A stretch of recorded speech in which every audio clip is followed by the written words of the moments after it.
Welcome to Unbreakable Mind 44, a 44-minute mental strength workout, and today we're going to improve our VO₂max. We start in 3, 2, 1, go. Right, and as per always, as soon as this timer starts, we got to get moving, and we do that until the end of the session. So today's session is fairly simple. We're going to do a warm-up, we're going to do a high-intensity interval around 1 minute long, and then we're going to do an after-action review.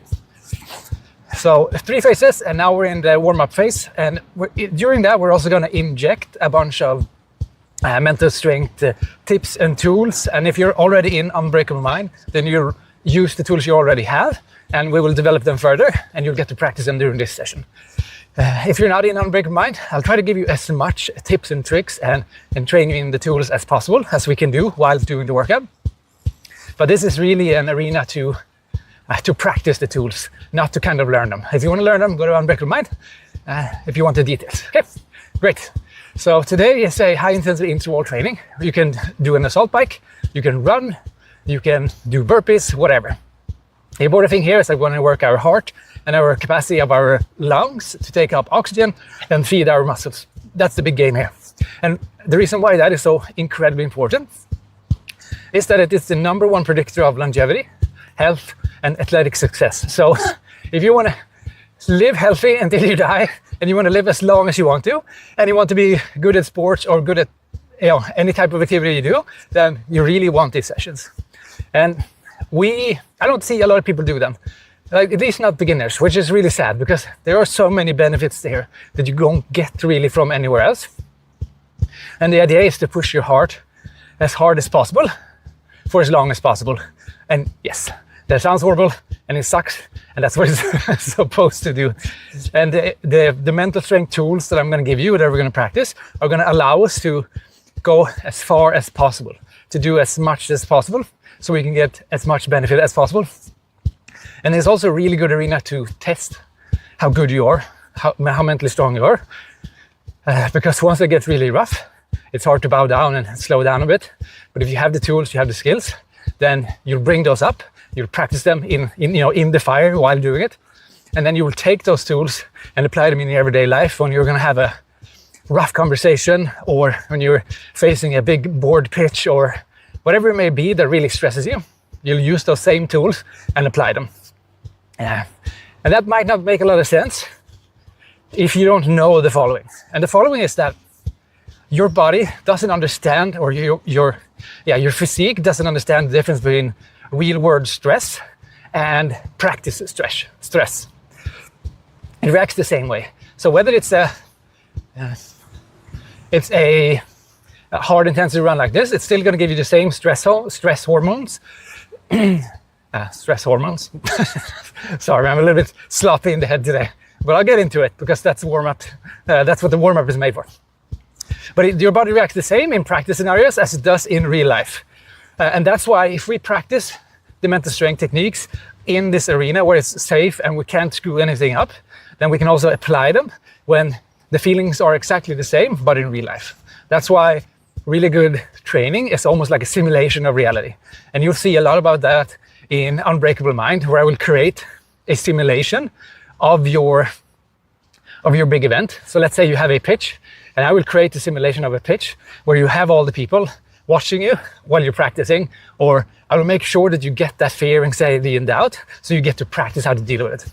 And this workout is similar like that. We want to go to a place where it is uncomfortable, where it is awkward, where we don't really want to do it, and then we want to apply our tools and see if we can go really hard and do it anyways.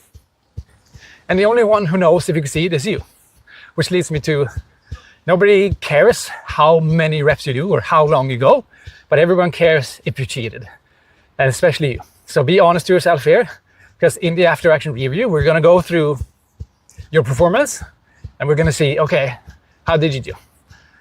So that's the introductory speech. Now we have about 10 minutes left of warm up until we get into the first round. So we're going to do 5 minutes of just like getting our body going. We're going to move from wherever we are into yellow zone. Yellow zone is focused, active, engaged. Green zone is sleepy, yawning, whatever, right?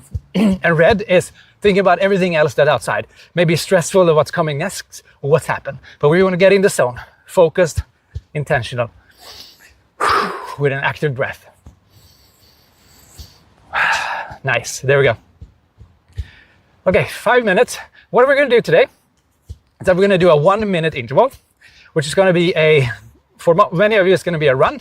For some of you, it's going to be a salt bike. For some of you, it's going to be a bike. For some of you, it's going to be a burpees. Whatever it is, we want to go really hard and keep that hard all the way to the end and then stop. So if this is your 1 minute, you go hard, hold the same intensity, and then stop. When I say intensity, I'm mainly thinking about heart rate. If your legs are wrecked, but your heart isn't working, then you're doing the wrong thing. Then you need some activity that gets your heart rate up. So that will be a lesson learned if you feel like it's only your legs or only your arms are burning. But for me, I'm going to do running. I'm going to go from down here all the way up here. So the important now is that during 5 minutes, I want you to slowly do the task you're going to do. So if you're going to go on an assault bike, I want you to get up to a medium pace. Medium pace or medium intensity. It's where you start to get sweating, you're getting your muscle going, and after those 5 minutes, you're going to feel really warm throughout. But I don't want you to go too hard.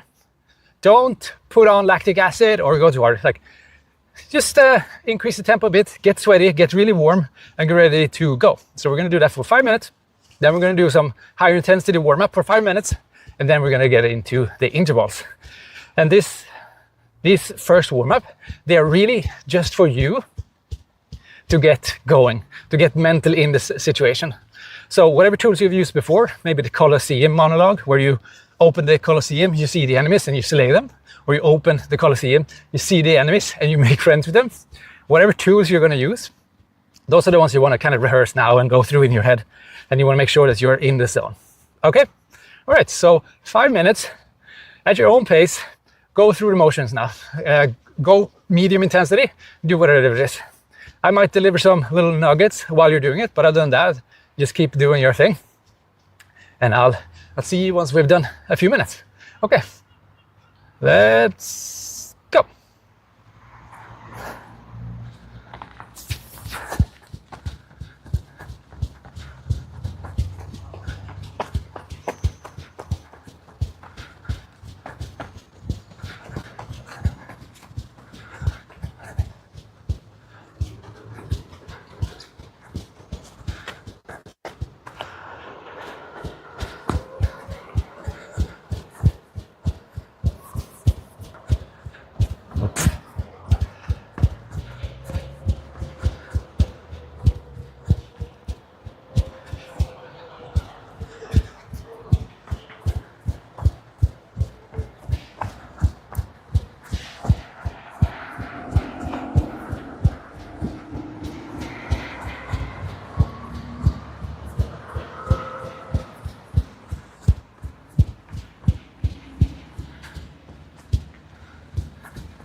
Okay, good job, guys. Keep moving.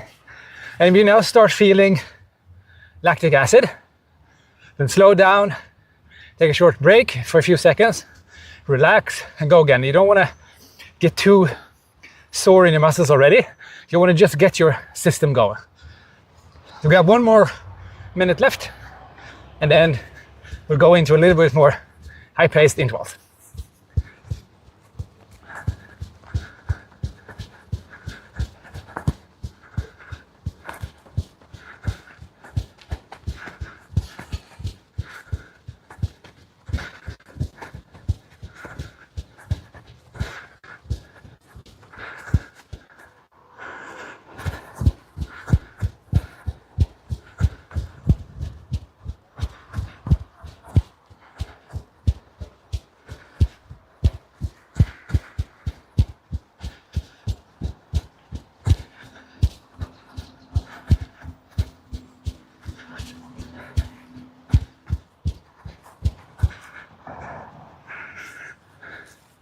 Okay, nice.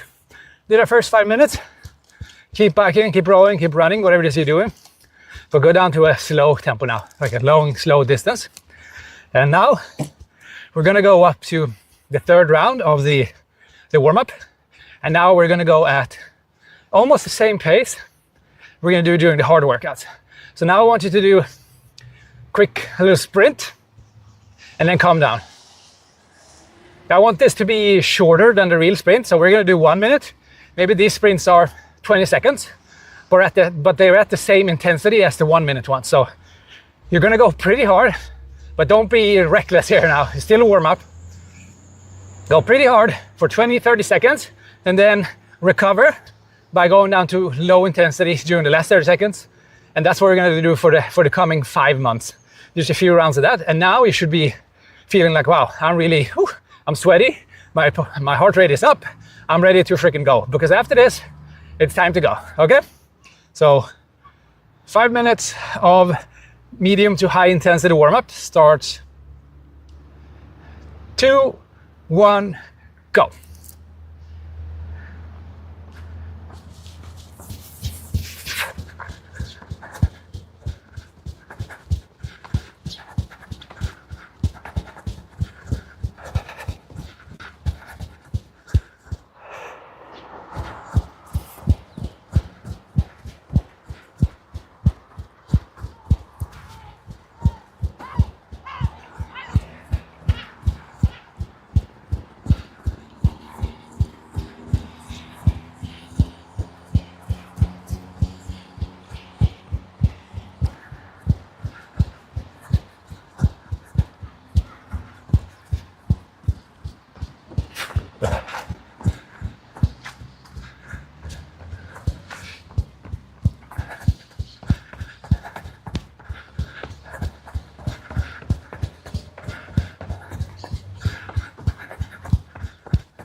That is a good one.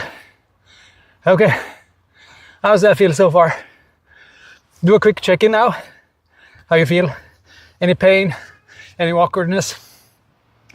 If you feel any pain in your chest or whatever it is, then that's probably something worth looking into. But you should be feeling tired now, but there shouldn't be any pain. So, because we're gonna go so hard now, it's really important that you really take care of yourself. And if you're not really warmed up, I ask you to do 5 more minutes of warm up. It doesn't matter, because you'll get that back in the efficiency you'll get from the actual intervals. So, but for those of you guys who are ready to go, we're gonna start our interval training in 2 minutes. We're gonna do 1 round of, we're gonna do 1 minute of full out sprint. And when I mean full out, remember what I said before, go as hard as you can for as long as you can. I don't want you to peak out and then go slower. You should go up as fast as possible and then keep that intensity until the interval is over, boom. Simple as that. If you have a uphill that I do, that is, 1 minute, 10 seconds or 90, or 50 seconds, doesn't matter. But keep it around 1 minute or something. If you're on a stationary bike and stuff like that, it's way easier, of course. The goal here is to use each round, and we're gonna do 5 of them. We're gonna do 5 rounds, and each round is gonna be a visualization of something like we talked about before, opening up the Colosseum and seeing the enemy in there, and then either becoming friends with it or slaying it. And the idea is the enemy within your round is the sensation of your heart trying to rip out of your chest, your legs are burning up, or you just don't want to. That's the enemy. That's the thing we want to face. So each round, we're going to use the tools to either accept the pain and just say, hey, I see you're here, whatever it is, I can take it, I want more, just give it to me. Or you're going to say, F you, I don't give a shit, I'm the king. And then you're going to work on that specific way of thought instead. But it's all up to you. You have those 2 options to go through. And that's about it. In each round, we're going to do 1 minute of activity, 1 minute of recovery, and we're going to do that for 5 rounds. If you after that feel like, oh heck, I could do way more, then you know for the next session, or already this session, that you can add more. But 5 is a great starting point. If you do it enough, if you do it hard enough, then 5 minutes is definitely hard enough. If you haven't done this in a while or you're new to it, then 5 minutes might get you tired, but not wrecked. But the better you get at this, the stronger you are, the harder you can go, and the harder every freaking minute becomes. So, great. We're going to start in 1 minute. Until then, I want you to do your visualization. I want you to feel how it just felt during the warm-up. And I want you to deal with those thoughts that are going to come up. So it's probably going to be like, oh, I should ease down a bit. Or it might be, oh, isn't this over yet? Or is it boring? And I want you to look at those thoughts and deal with them. Deal with them like the unbreakable mind way. We either say, I accept you, let's become friends, or you can go F yourself. Those are your 2 options. So do that for another 40 seconds, and then we're gonna hit the intervals, okay? 40 seconds starting now.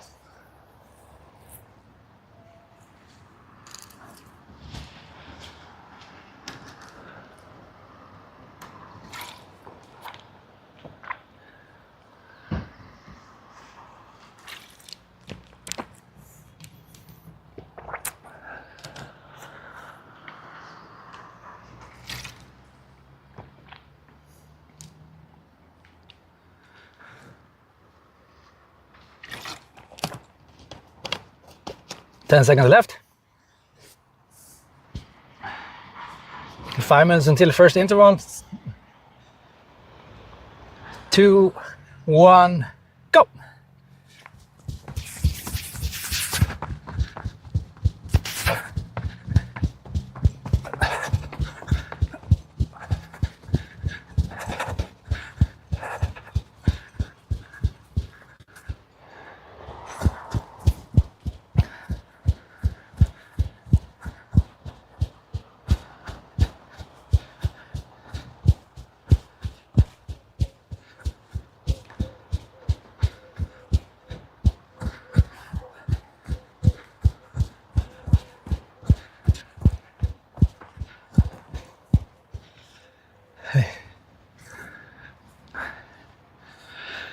Nice job.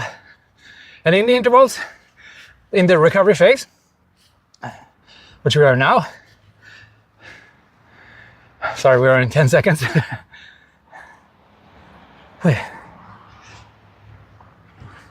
There we go. Now in intervals, I want you to do as little as possible.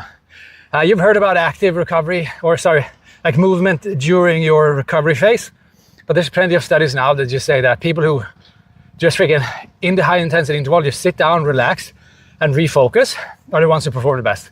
So don't worry about having to pedal out some type of whatever. Just relax on your bike, stand up, and wait for the next round, which will start in 30 seconds. 20 seconds. That's it.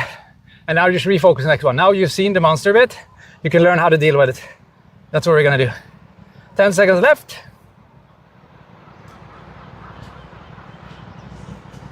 5, 4, 3, 2, 1, go.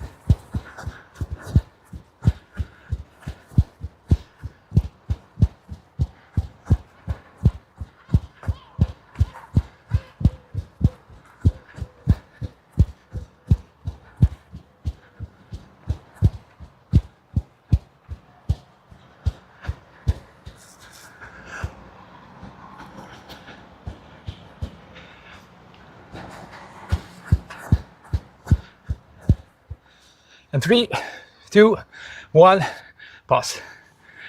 Great job. How does that feel? Check into yourself and ask yourself, am I going all out or am I not? And if you're not, then you gotta ask yourself, do you have a legit reason to not go all out? And if you do, that's completely fine. But if you don't, you gotta ask yourself, why am I not? And we're gonna go again in 30 seconds. Relax, breathe.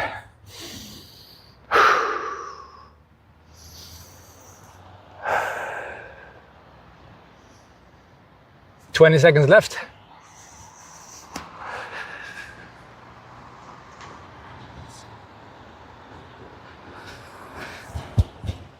"10 seconds.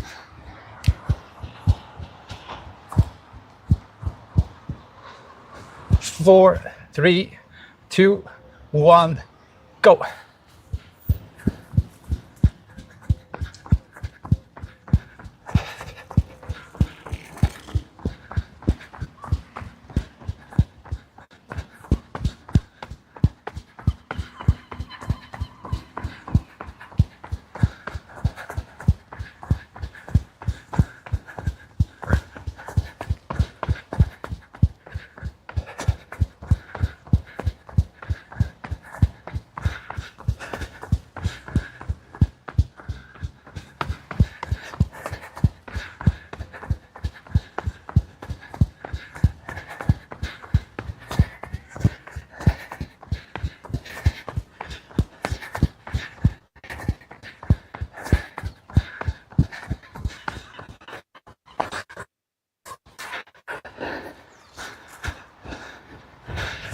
Four, 3, 2, 1, recover.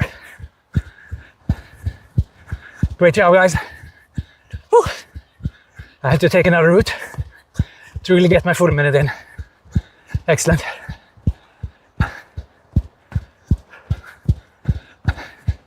There we go.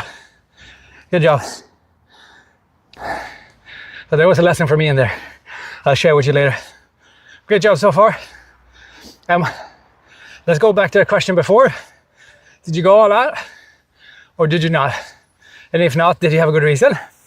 If you did it, then the answer is go all out. And then implement the tools, right? Now you know the pain, you know what it feels like, you know what's gonna happen, you know when it's gonna happen. Now I want you to prepare for that. I want you to rehearse. So in your head now, I'm gonna give you a few extra seconds. I want you to rehearse that exact point where your muscles get fatigued and how you're going to deal with it. I'll give you an extra 20 seconds to figure that out, and then we're going to go again. Right.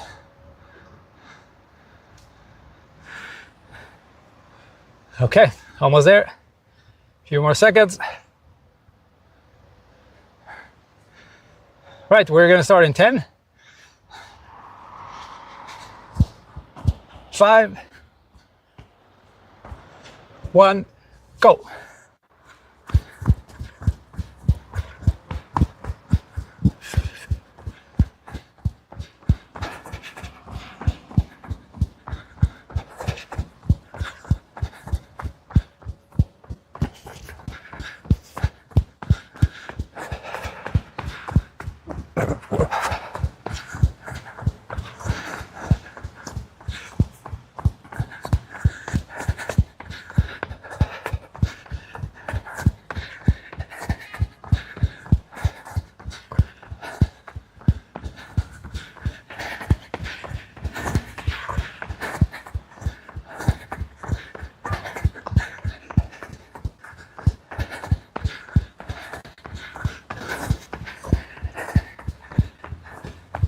And time.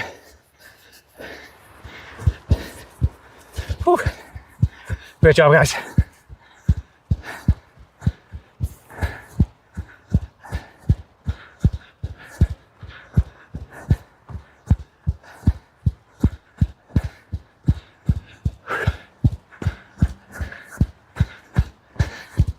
Whew, there we go.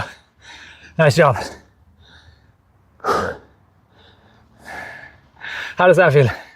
We're now at round 4. Is that? That means I lost count. As you can see, I'm struggling today. There's a bunch of reasons why. And I'm trying to get myself in the zone, but I'm really struggling. So I appreciate your support in this. Okay. So as I told you before, guys, I'm not here to tell you the secrets, to show you how everything works. I'm here to do it with you. So if it's a day where I struggle, I'm not hiding the video. Like, this is it. Some days just freaking sucks. It's messy. It's complicated. It turns into shit. That's part of life. So I'm here with you. I've got the same goals as you guys do. Maybe a different flavor to it, but we're here to do the work, even if it's shit. Okay. So that's, now I got some stuff to work on. Great. We're gonna go again in 15. 10,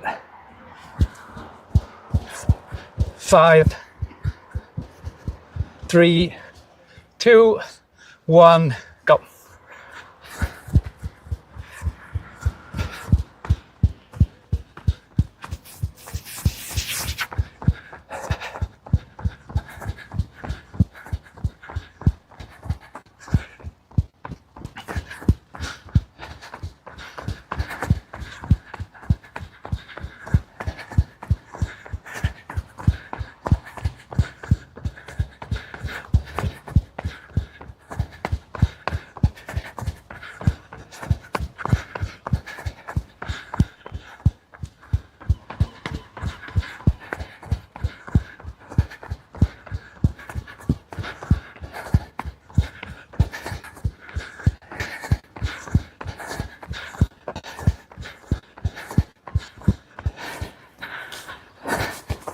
Five, 3, 1, go. Whew. Recover.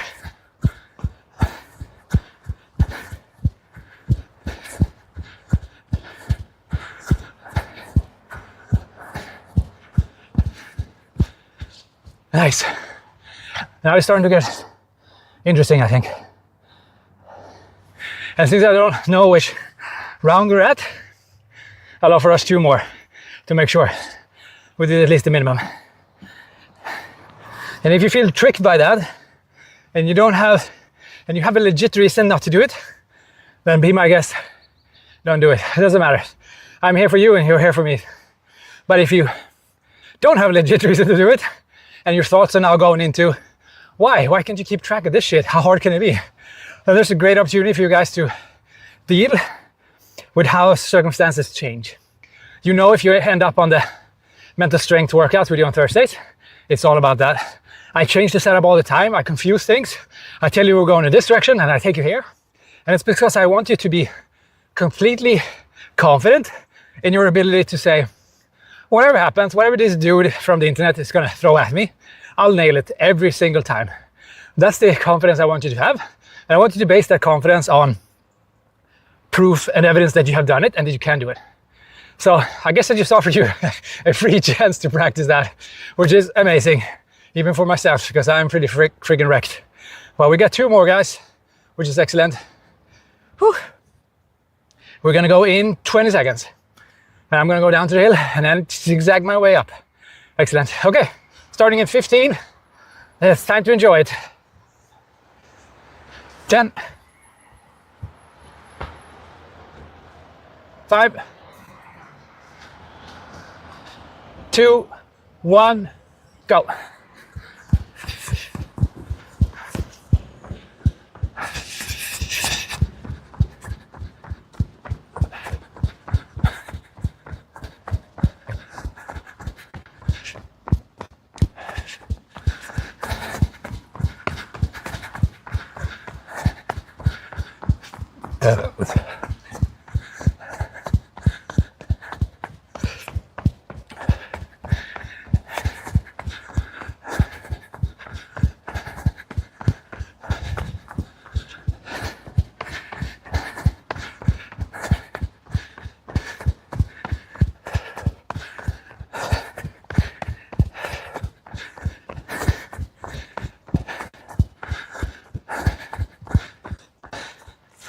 Ten seconds left. 5, 3, 2, 1, recover.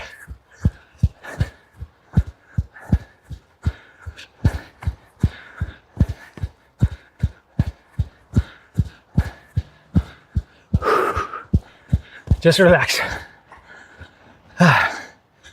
Sit on your bike, stand in your track, whatever it is, just relax. We got 1 more. And now I can count to 1, so that's gonna work. And good job. Do a quick debrief on how you're doing so far. Are you slaying the monsters? Are you pushing through the pain? Are you adapting to the pain? Whatever you're doing, just make sure that you're doing what you want to do, what you came here to do.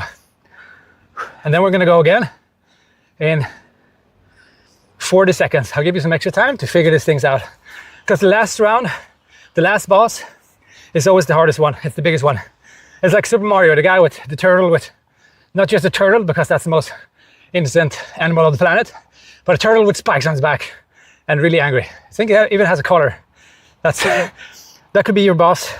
Or you can visualize it however you want, but I want you to visualize it. I want you to see it. Because if you make the unknown monster you can't fight. Like, how do you deal with something that's unknown, you don't understand?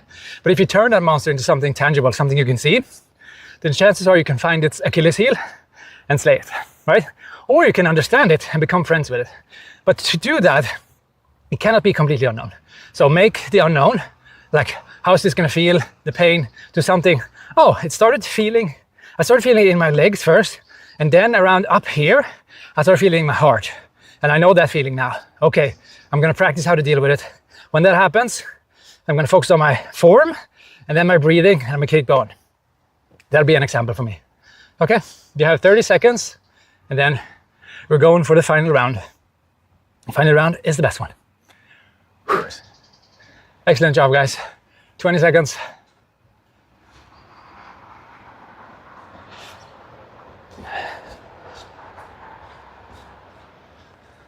Ten seconds. 5, 4, 3, 2, 1, go.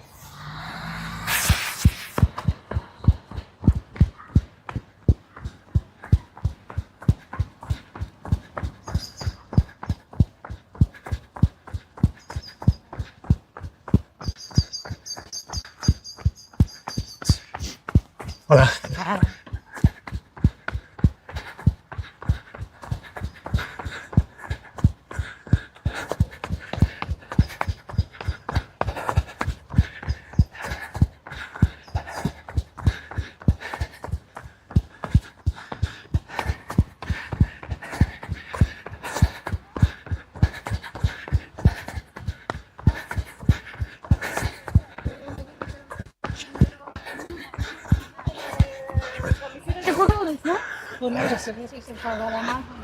Ooh. 5 seconds left.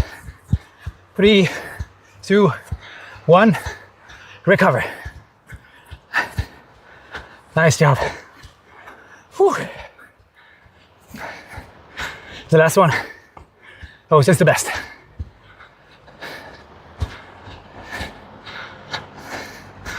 Great job. Whew. Now it's time to get back into recovery. Go into green zone. Take deep breaths. This is the perfect time to practice, to go from high intensity to recovery and relaxation as fast as possible. So your intervals, we run them in red pace as hard as we freaking can, just on the border to black where everything goes dark. And now we switch down into green. So now I want you to think about an example in your life and keep moving. Now we're just going to do some simple run in the spot or long distance on your bike. And think about a time in your life where the skill of being able to switch from super high intensity to recovery as fast as possible is vital to you. Go through your life and see if you can find some examples.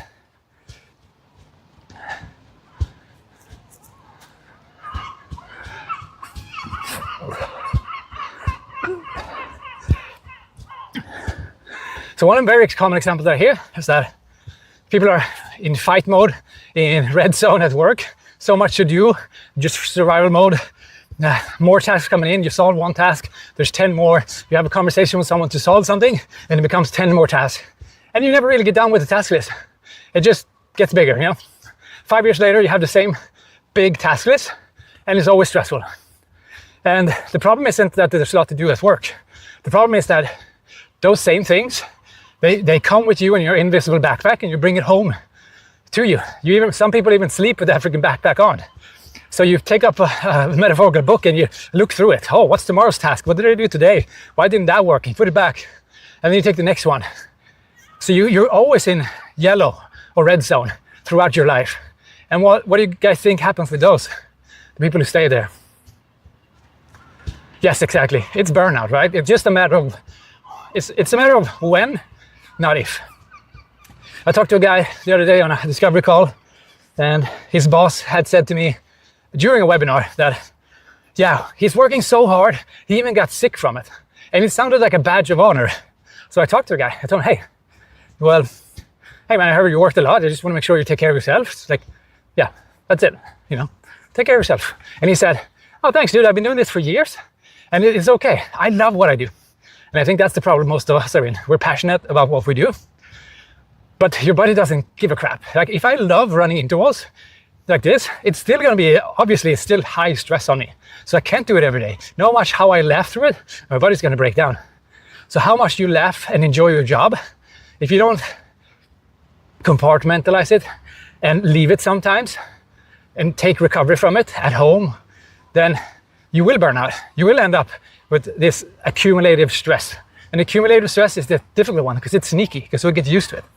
So I really want to encourage you to develop this skill to go from super hard intensive work, the red zone, yellow zone, into green zone as fast as possible. Because if you do that in real life, you go from really intense focused work at work and you go home and you go into green zone and you start relaxing, recovering, and you fall asleep when you tell yourself to do that. You don't stay up awake. You don't wake up in the middle of the night thinking about that backpack. You don't take of those books because that backpack is at work and you feel confident that it can stay there because you have the tools to deal with that backpack.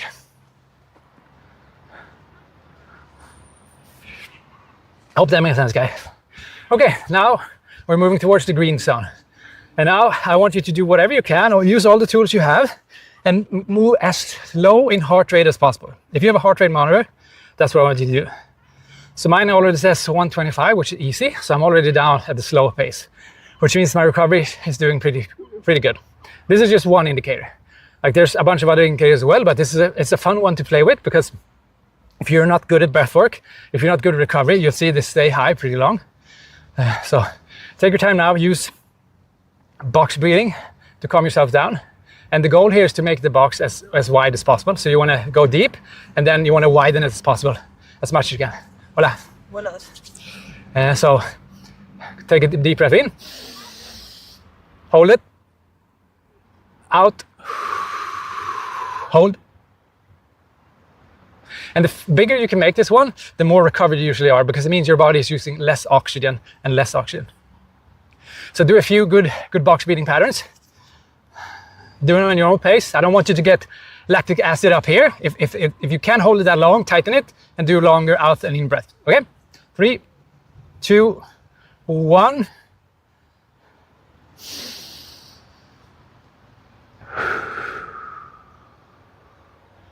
You can also do this while biking, while running. It's the same deal. But I want you to focus on getting your heart rate low as possible, as fast as possible. So if your bike is limiting you from doing that, then I would just stand still and do this. Okay, let's continue.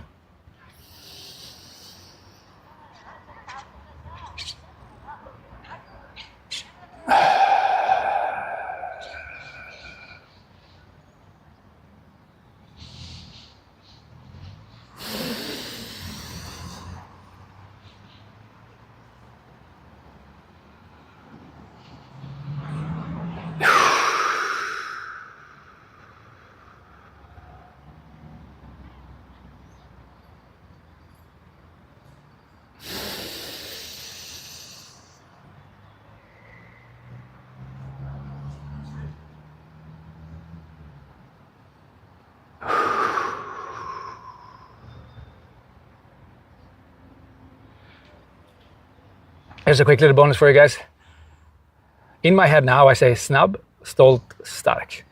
That's Swedish for fast, proud, and strong. And it means a bunch of things to me, more than just the obvious words. So if you want to, you can attach a slogan or a few words that has a positive impact on you. So when you do the breath, you say snabb, stolt, stark, snabb, stolt, stark. And you just breathe that into yourself like a mantra. It's important that it is something that has positive impact. And then you can explore what that means to you later on. But that's a good way to do this.